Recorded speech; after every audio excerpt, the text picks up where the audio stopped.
Welcome back to another episode of Consciously Clueless. You're here because you want to learn about how to live a healthier life, how to live more sustainably, how to take your everyday actions and make them work for you and the planet. Sometimes it might feel like you've got this figured out, and other times you probably feel lost. That's why I'm here. Together, we will learn how to live happier, healthier lives without the need to be perfect, and always allowing space for a little cluelessness on this journey to living a more conscious life. Today on the podcast, I talk to Liz McDade. Liz teaches others how to craft a zero-waste life with sewing, crafting, and mending projects and zero-waste lifestyle tips, all through her online shop, the No Trace Shop. Here we go. Whether you're following a plant-based diet and looking for high-quality, clean-label protein, maybe you're managing severe allergies, perhaps you're committed to eating food that's good for you and the planet. At Joy, they believe everyone has the right to take control of what they consume. After all, in a chaotic world, the way we nourish our bodies is one of the few things we do have power over. Joy was born from the shared goal of creating high-quality, delicious, and sustainable plant milk. Concentrates of these different plant-based milks, options like cashew or hemp, are perfect for making a glass or using in a recipe. Get 10% off your order with code ConsciouslyCarly. That's ConsciouslyCarly, ConsciouslyCarly, for 10% off your order at Joy. Add some joy to your diet. The name of the podcast is Consciously Clueless, with this idea of being like, sometimes I totally got it and sometimes I have no idea, and all the things in between. So how are you feeling right now? I feel like I go between those two on a pretty regular basis. I try to be pretty conscious in my day-to-day. I was just out of town this last weekend with some old friends, and I was doing my best to follow my usual low waste. And there were a few moments where I was just caught off guard, unprepared, and then came home with plastic. It's like a never-ending kind of battle against in my life, battle against plastics and trash. So for the most part, I feel like I am pretty conscious. And then I have moments where I'm like, oh, I screwed that up. But, I'm not about perfection. I feel like anyone who strives for perfection, it's just really hard in this culture that we live in. And there's only so much we can do as individuals. Yeah. So that's where I am, somewhere in the middle, usually on the more conscious end, but not always. I love that answer, because literally a couple of the things you said all are perfect segues into what I want to ask you about. So I'm going to pick one and start, but there are so many questions, because once I checked out your shop and your website, I genuinely think it's so cool what you're doing. And I would love to start at least a little bit about, how did the No Trace Shop start? Where did that come from? Yes. I was just reflecting on that today. So I've always considered myself an environmentalist and worked to cut, I guess since I was in my early college years. Okay. And worked to cut waste in terms of CO2 emissions. So thinking about transportation, trying to ride my bike more, try not to jump on a plane, any opportunity, thinking about that kind of. And then in 2016, I learned about the zero waste movement, folks who were able to fit a whole year's trash into a jar. And my mind was like, wow, this is so cool. I want to do that. That's amazing. So that 2016 was when I started looking at our packaging waste more closely. And is your family's? Yes. Okay. Yeah. So I'm married. I have 2 kids. Mine as a family, like a mom, a wife, and as I was trying to cut down waste for our family, I realized that there were a few tools that we could really use to shop differently. So I started with the kitchen, thinking about all the food packaging waste. And I did tackle the bathroom too. But first I started with the kitchen. I realized there were tools that we needed, and I couldn't really find them in my local stores or the ones that were in the grocery store. Like, for example, a simple cloth drawstring, one that was available in our grocery store was made with synthetics. So it was essentially replacing one form of plastic for a different form of plastic. And so that's when I started making them for my own family, and also realizing this would be a good resource for our community. And this is something that I should sell because other people could benefit from having tools that are truly sustainable in the sense that at the very end of their life, they can be totally composted. They're not made from any kind of plastic, polyester, none of that. So basically it was 2017, I started making products and I started NoTraceShop.com in that year. And I started making the first thing was just a simple drawstring bag to help people shop from bulk bins to put their produce in instead of plastic bags. And then I started making wax wraps, so beeswax wraps and vegan wax wraps. And so that's when it all started, was 2017. And then a little bit later, I started teaching other people how to make these for themselves. And that's where I've really shifted. The pandemic really shifted my energy, not necessarily just the pandemic, but that during that time, I started becoming more interested in focusing more on DIY versus mass production of these products here in Santa Cruz, which is where I live. Okay. So it's really been since 2020 that I've been focused even more on helping people learn to make these things for themselves. I love that. So when you go to your website, and I'm sure people are going to check you out after this interview for sure. We'll have all that in the show notes. But I love that when you go to your website, and I'm looking at like lunch and tote bags, and it's so much more interesting, right? When you like buy from people like you that are using fabrics, that are using things, that are making products sustainable, it's also just so much more fun. Like, it's also just on a pure like aesthetics level. I'm like, these are amazing. Look at this green quilted cotton zipper pouch. Are you kidding me? Thank you. Yeah, it is more fun. I love making things. And so I'm always going to be making things, but I also really enjoy helping people make their own. Right now, I'm doing both. I still make things and sell things, but I also really help inspiring others.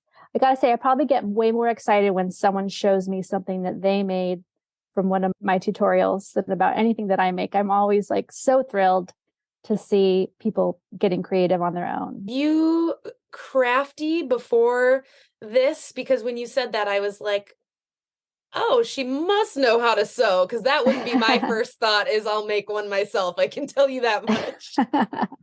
Yes, I've always really liked working with my hands. And I got to say, I was not great with the sewing machine in 2016. So I definitely just worked at it. Right. And now I feel fairly skilled. I'm not making all my own clothes, but I've made some clothes. I make tons of bags and things. But yeah, it's funny. I actually went to school. I have a Ph.D. in clinical psychology, and I was actually working in that world. I know, it's crazy. And I started doing this on the side.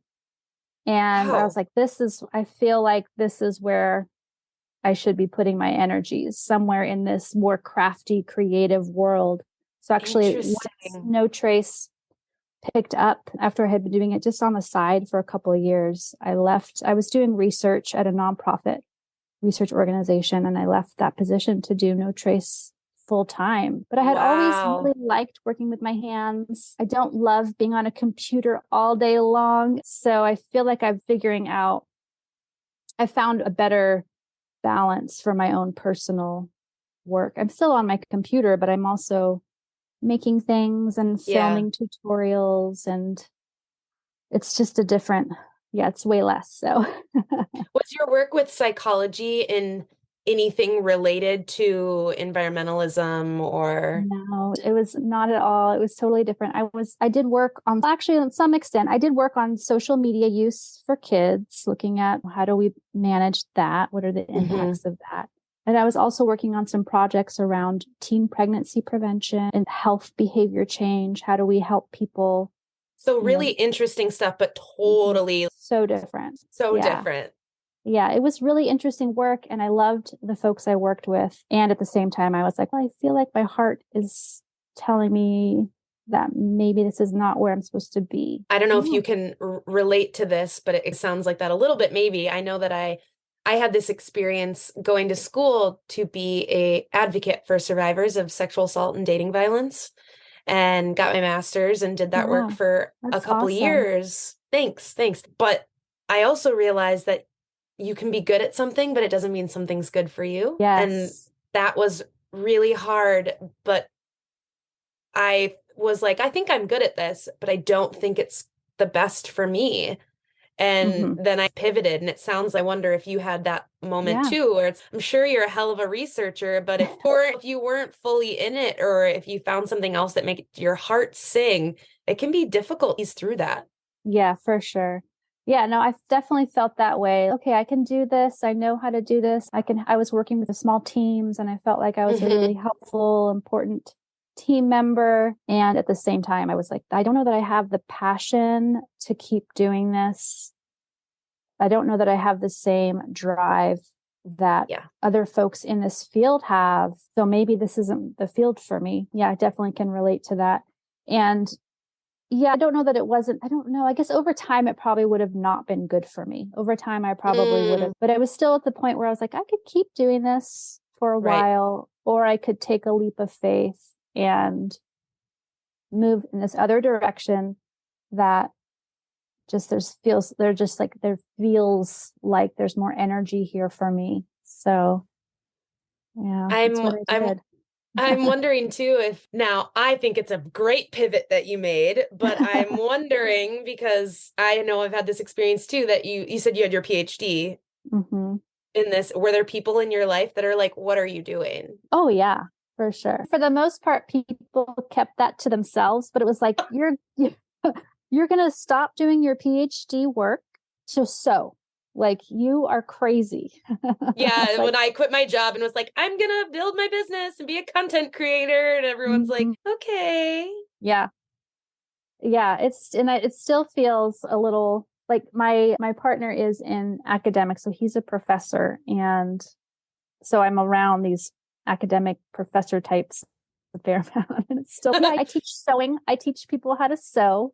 Yep, And people are often like, oh, okay, that's nice. that's nice. But yeah, I try. People close to me totally got it. And yeah. So you said that you've always thought of yourself as somewhat of a environmentalist in some way, shape, or form. So where does that passion come from? Where does that kind of, is there an origin story that made you care, or is it just something that feels like it's always been there? Yeah, it's hard to remember, honestly. I feel like it Hmm. must have happened in college. And I can't remember, I can't pinpoint a moment, but in high school, I started identifying as a feminist. I started feeling a little bit of an activist. And then in Hmm. college, that kind of expanded beyond just women's rights, thinking more broadly about the planet. I can't think of I wish I had a specific time that it struck me. Yeah, in college, I started learning more about CO2 emissions and our own individual impact on climate change and global warming. And I became a vegetarian. Yeah. And then it just grew from there. It's quite So the now, domino effect, isn't it? yeah, absolutely. And that's sort of how I like to, when people ask me about how we live the way we live, I like to encourage them to just start with one little thing. Don't, Yeah. because things will snowball over time, but just pick one small change you can make. Like just take a couple of cloth bags to the grocery store. And then soon you'll find yourself, maybe in several months or a couple of years, you might find yourself like, oh, wow, look, my kitchen is almost totally unpackaged and almost totally plastic free. And yeah, definitely one thing kind of builds onto the other. Yeah, it's easy to get into a little bit of a rabbit hole too, where you're just like, oh my gosh, and this, and I have to deal with this. And sometimes that Mm-hmm. can be overwhelming. Did you ever have that kind of, oh shit, I can't do it all. What do I do? Do you ever feel that with Yeah. the climate crisis? Somehow I haven't let myself get overwhelmed. I think maybe part of it is a little bit of denial, but I also know that it's as a person, there's only so much we can do. There's a lot we can do. But I also feel like, okay, I'm not going to be anxious about things that are out of my control. And yeah, I'm just going to tackle what I can tackle has been my approach. Obviously, over time, I've been able to tackle more and more, which is awesome. But I don't know why I haven't I haven't gotten super overwhelmed. Some of my youngest daughter sometimes a little bit freaked out by climate change. And so I have to help her with her own anxieties about that. She's 12. And maybe that helps me let myself get too anxious because I don't want her to go through life worried. I want her to take action, obviously. And we definitely talk a lot about what we can do as individuals, as communities. But I also don't want her to feel, I just want to try to find a balance there. I think of my journey in adopting a more sustainable life. At the end of the day, I was really just worried about me and my habits because I'm a single person. I don't have any kids or anything. So I'm wondering what that was like, you having a family and thinking about low waste. I think for a lot of people that have kids, you say low waste or sustainable living, and they're like, impossible. How am I supposed to do that? Could you talk a little bit about that side of it? Definitely. Yeah. It is way harder if you're not just one person. I can't control my oldest daughter's 14. I can't control what she does when she's out with her friends and she's getting boba tea. I'm like, please bring your container, bring your straw. And she's, nah, I don't want to. So that is out of my hands, but we talk a lot about it and we try to plan for it. I try to have the tools that they might want when they're out in the world. I get them really involved in the meal planning and what kind of foods they want to have and try to make those things happen so they don't feel like they're being deprived or they're going without something. Yeah, definitely. Like we talk a lot about it. We get involved. They get involved in what we are purchasing as a family. It's easier when they're little. When they're really little, they're not making shopping decisions. They're not going down to the candy shop with friends. They're not. So it's a little bit easier. But yeah, as they get older, then they have to start making their own choices. And I try to make sure that they have the tools that they might want and that they have the information. And they definitely try, but yeah, I think their motivation isn't always quite as high as mine. And I have to accept that. But I do have, if anyone who's listening is struggling with this, I do have a fair number of blog posts on the things that we've done as a family to avoid waste. I have some posts about what we do for Halloween. For example, low waste Halloween. We celebrate Christmas. And so I have a low waste advent calendar, a couple of posts about that. I don't think I've done one I might have done one on birthday parties. I can't remember, but we've had all these experiences as a family and thought about, try to figure out and plan. And that's one of the main tools is to plan and try to think ahead for what you might encounter. And if, you're trying to avoid packaging waste, what could you possibly bring for child to participate in something? It's the same thing if your child has like serious allergies or something, you're going to want to plan and have alternatives for them. So that's what we have done in the past. This podcast is supported by North. North's mission is to provide unique and innovative cannabis products to help bring peace, calm, and healthy alternatives to their consumers. All of their products have been meticulously designed and formulated by co-founders Brandon and Mike to ensure that their customers receive nothing but the highest quality. Currently, they offer 3 product lines: Vibes, a THC CBD seltzer, Gummies, THC Gummies, and Fusions, a CBD wellness beverage. I'm a huge fan of the THC CBD seltzer. My current favorite flavor, blackberry mango. Use code CARLY15 to get 15% off your order at drinkthenorth.com. That's CARLY15, or hit the link in the show notes. Enjoy drinking the North. This podcast is supported by Who Gives a Crap. Who Gives a Crap is an eco-friendly toilet paper company that donates 50% of its profits to help ensure everyone has access to clean water and a toilet within our lifetime. Who Gives a Crap has donated almost $8 million to nonprofit organizations who help provide clean water and toilets all over the world. Who Gives a Crap is delivered straight to your door with carbon neutral delivery. I love that it comes that way. I don't have to think about it. It's an automatic subscription, and I want you to try it. You can check out Who Gives a Crap and get $10 off your first order over $54 with the code CARLY10. That's CARLY10, or check out the link in the show notes. I think that for better or for worse, we could probably, that's a topic for another podcast interview in and of itself. But sustainability and being eco-friendly and more conscious living is definitely trending. It's definitely grown, and that's pretty amazing.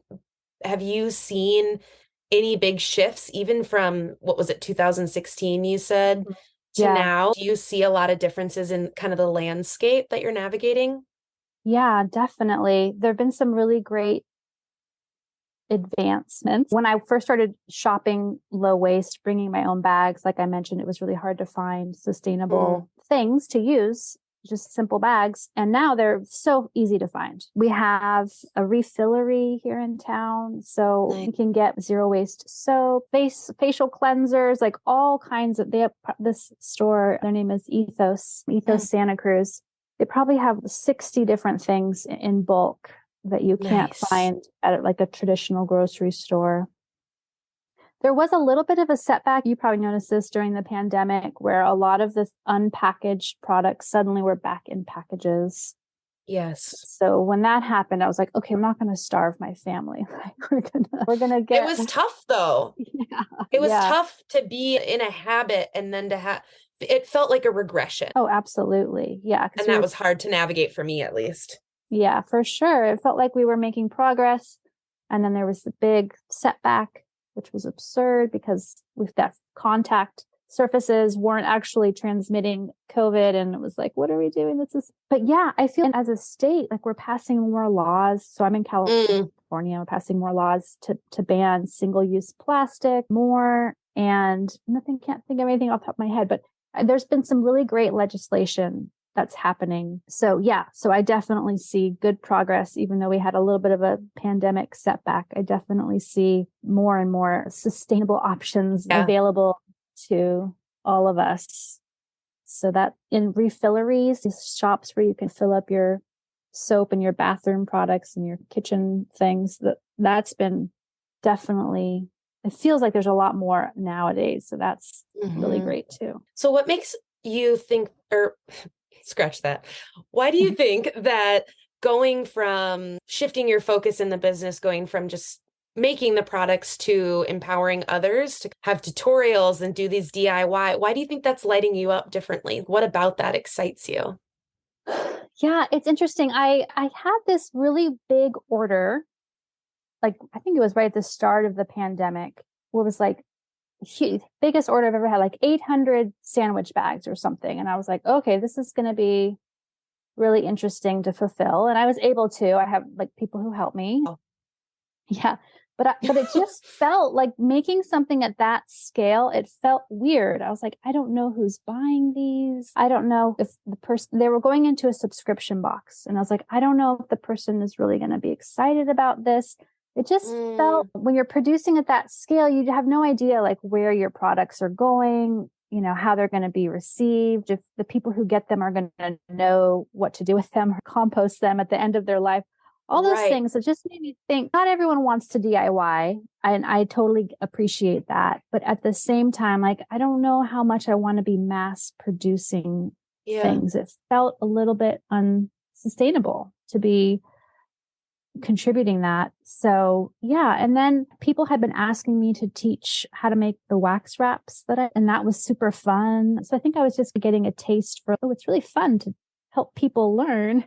Yeah. And then at the same time, it feels weird. Like originally my vision for No Trace was like a small manufacturing business here in Santa Cruz. And then, like I said, I had that one really large order and I was like, I don't know if I really want to be doing. So I think those two things, like getting a little taste of what it was like to teach people.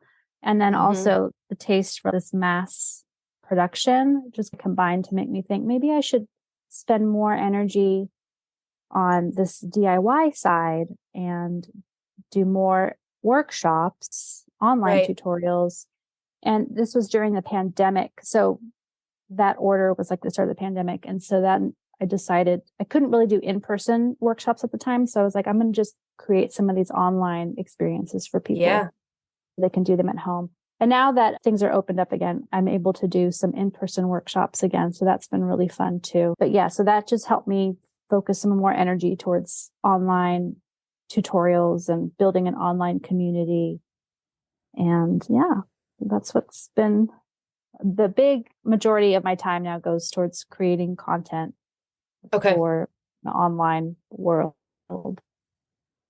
It's a wild world, isn't it? It is a wild world. Yeah, it's so amazing to be able to connect with people all over the globe. And that's really special.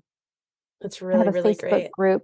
It's a zero waste sewing and crafting community. If anybody listening wants to join, it's just Fun. a free Facebook group. But yeah, there's people in there from all over the world and they're just sharing what they're working on. And someone just shared they started a database of all the zero waste sewing patterns that they've been able to find. Oh. Yeah, it's just it's cool. It's like really great to connect with folks.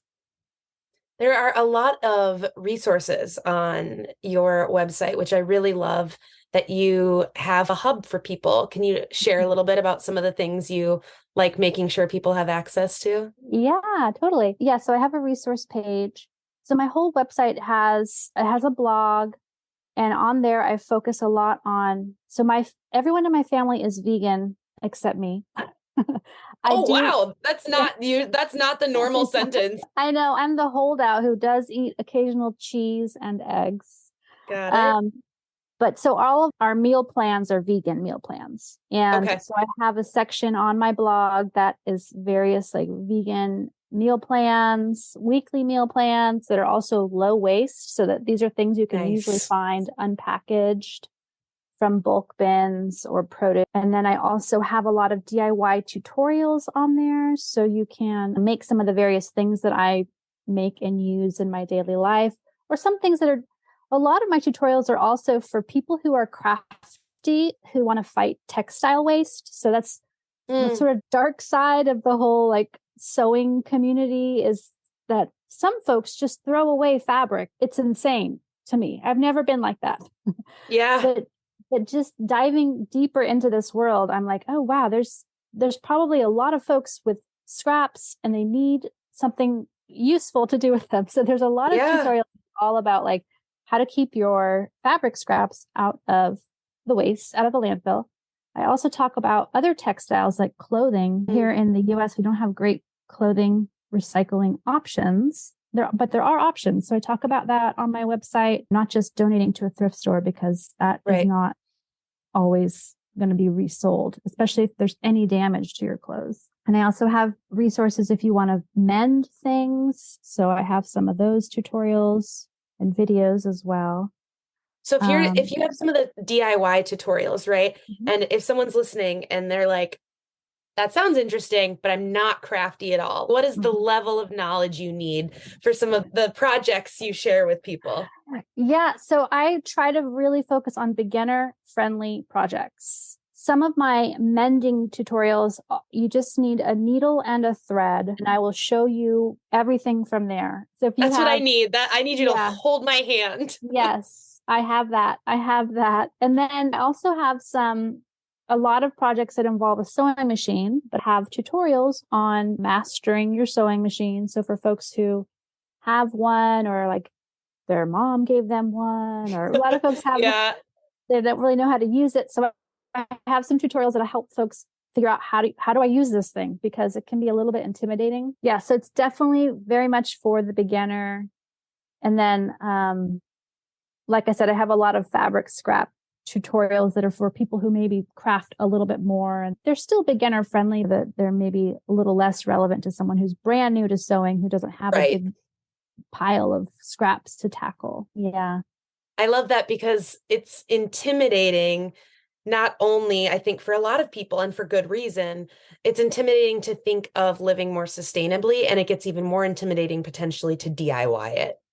You're like, people are like, I'm totally fish out of water here. Yeah. But I could tell, I didn't dive into any of your tutorials too far yet, but I should. I think it's clear that I should, but I could just tell that it was approachable. And that is a really helpful thing, because that means that people aren't going to just be like, I give up, I'm not doing this. Yes. Yeah, no, for sure. And I totally appreciate that. Not everyone, I have a lot of friends, they are not interested in sewing. They don't want to make it themselves. They want to buy it from me. Yep. And I am still selling things like that. And I'm happy to do that. I probably won't be selling things forever, but I'm super happy to support people right now in that way too. And then if folks want to DIY it, I'm very much thinking about the beginner and trying to make it less overwhelming. But it's not for everyone, and that's okay. Not everyone has to DIY everything on their own. That's a lot to ask of someone who's not interested in that. Yeah. So you mentioned in the beginning about how the origin story of No Trace is that you were trying to find drawstring bags or cotton bags or just something that wasn't made of just another form of plastic. So what makes your bags sustainable? What if people are like, so what does that mean that your bags are better? Yeah. What does that mean? Yeah, there's a couple things. I use recycled, basically upcycled cotton for some of my products. So these are like old sheets and things like that people don't want anymore, basically. And I use organic cotton if I'm going to buy new fabric. It's got certified organic, which is a much more sustainable form of cotton. It uses way less water to grow, and certification is not just about the plant itself, but what happens to the crop through the whole manufacturing process and how are the workers treated, all of that. I use organic cotton thread. I don't use any polyester thread, which is one of the go-to Even thread. the thread, I didn't even think about that. I know, it's crazy. I don't understand this, but the go-to thread is a polyester thread. So it'll never break down. It'll never break down. Yeah, it'll be in the landfill forever. And then I'm not doing this as much anymore, but some bags that I did find in the store had screen printed images on them. That paint is a form of plastic. It'll never break down. So I actually created a paint. This is why I say I'm not doing this anymore, because it's like, I can't do everything. But I made a latex-based paint that is just water and pure rubber latex, like liquid latex. So it'll actually and then these all-natural pigments that I found from the shop on Etsy. So the paint will actually compost. It'll last for a while, many washes, and then eventually it'll wear away and it'll compost at home. But that's the other piece that I was doing, was like my own compostable fabric paint. I just wanted to find one. I was like, someone has to have this somewhere. I couldn't find it. And so then I went down all these crazy rabbit holes, like, how do I create this paint myself? And then after a while, I was like, okay, I can't do everything. I need to just streamline my whole. I relate to that so much and can feel like game here on that energy of being like, before putting too much thought, like, oh, I'll just do everything. Yeah, I can do this. And then getting into it and being like, oh no, what did I do? Yeah, exactly. I was like, this is going to be great. I'll start silk screening too. And I was like, oh my God, I'm getting crazy here. This is too much. That's your form of overwhelm, right? Is wanting to do it all, true. Maybe. Craft overwhelm. Yes, I have that.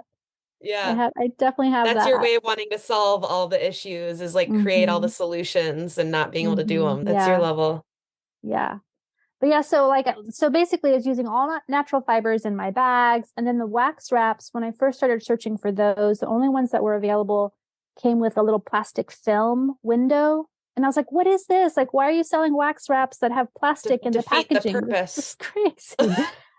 And so obviously my packaging is totally plastic free. It's just recycled paper. So so that's what I was doing. That's what I am doing still in the things that I make and sell, so that they're more sustainable. So trying to think about, where do I get my products from? And then what's going to happen? Where do I get my raw materials from? What happens in my studio, which is basically a zero waste studio? And then what's going to happen to my products at the very end of their life, and what are they used for? What is their purpose? So that's how I try to create something in a more sustainable way. And that's a good lesson for everyone listening too, or a good reminder that it's more about than just what you're purchasing, but it's what you're going to do with that purchase. And we often forget that. We're like, oh, I made a sustainable-ish purchase, but it's hard to think about, well, what am I going to do with that when I'm done? Where does it go? And we've got to think more. Yeah. Absolutely. Yeah. And that's, as a community, that's something that we're still, where I live locally, like there isn't a great, so everything I make, I can compost at home in my own compost pile. But as a community, not everyone has access to compost. If you live in an apartment and or you don't have any space for a little bin, and then our local compost system take fabric, and we don't really have any other fabric recycling locally. And if that's in Santa Cruz, California, there's a lot of other places in the country for sure that are not having this on the radar. Yeah, for sure. Yeah. So it's something I'm down the road when my kids are out of the house. It's something that I'm hoping to help our community figure out some kind of textile recycling. But right now I'm like, I have too much on my plate. I can't do everything. But, good boundary. Yeah.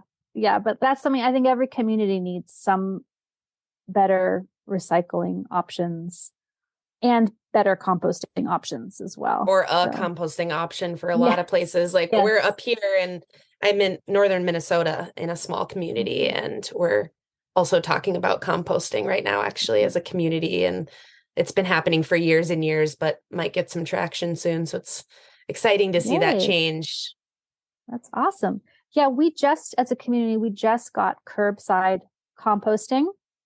Oh. Yeah, but it does not accept a lot of things that will compost. So like no paper napkins, no like cotton fabric. It's very much just food waste, basically. It's a good start.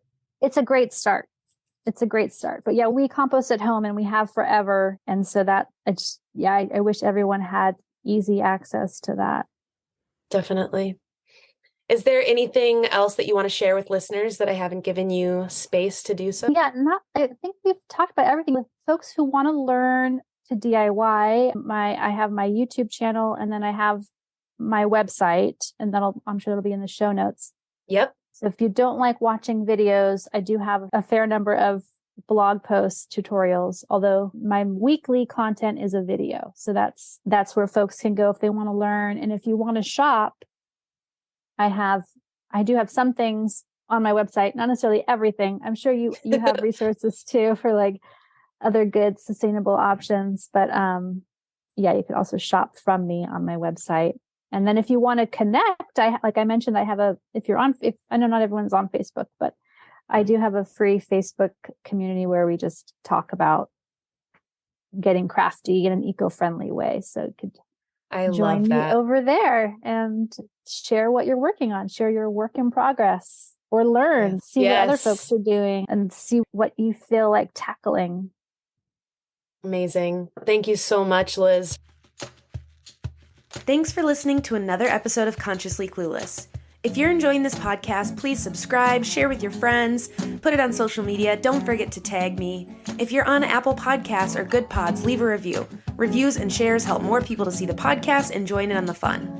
If you want to make sure to stay up to date on future episodes, follow me at Consciously Carly on Instagram, Facebook, YouTube, or Pinterest, and head to ConsciouslyCarly.com to sign up for the newsletter. Ready for more conscious living content? Check out patreon.com/consciouslycarly and join the exclusive community over there. And finally, if you're ready to take better care of yourself and the world, let's work together. Click the link in the show notes to head to the website, find out more, and schedule a free discovery call with me. Chat soon. This podcast is supported by Will's Vegan Store. Will's Vegan Store has been a vegan company at the front of vegan clothing and sustainable fashion since they launched in 2013 by their founder, Will Green. They produce the most beautiful, vegan, sustainably made shoes, clothing, and accessories. I have been obsessed with this brand for years now. They were one of the first vegan brands that I really made the switch to. It can be hard to thrift shoes, but I love knowing that if I'm going to purchase a pair of shoes from Will's Vegan Store, they are going to be ethically made, their workers are protected, they don't use plastic packaging, they're delivered in an environmentally friendly way. It's truly the most amazing company to support. So if you're ready to try them yourself, hit the link in the show notes so they know that I sent you.